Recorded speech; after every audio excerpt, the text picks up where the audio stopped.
This painting depicts the crystal clear water of the Jack's Fork River in southern Missouri. The area was designated a national waterway in the 1980s.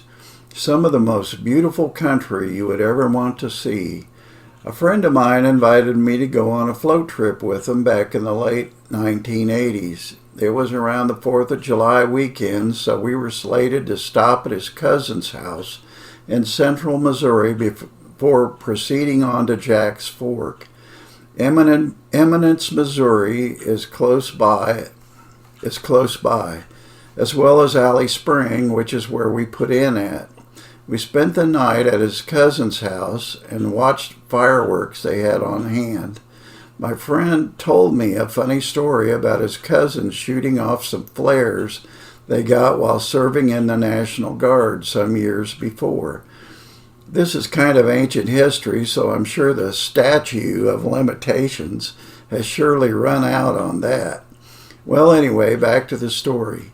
It seems his cousin set off a parachute flare and it drifted to a neighbor's wheat field a quarter of a mile away. They saw what was going to happen and jumped into their trucks to put out any possible fire in the wheat field. Sure enough, the flare ignited the wheat field. After about 15 minutes, they were able to put out the fire. My friend said he could see the silhouettes of his cousins against the fire desperately beating it out with their jackets.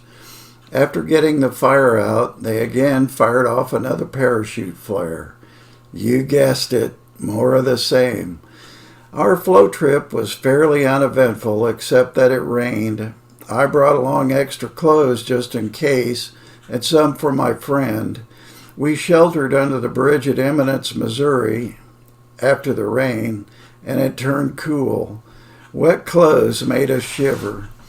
I put on my change of clothes, but did not tell my friend about the clothes I brought for him right away, as he got on me for bringing a duffel bag on a one-day float trip. After a minute or so, I broke out the dry clothes I brought for him.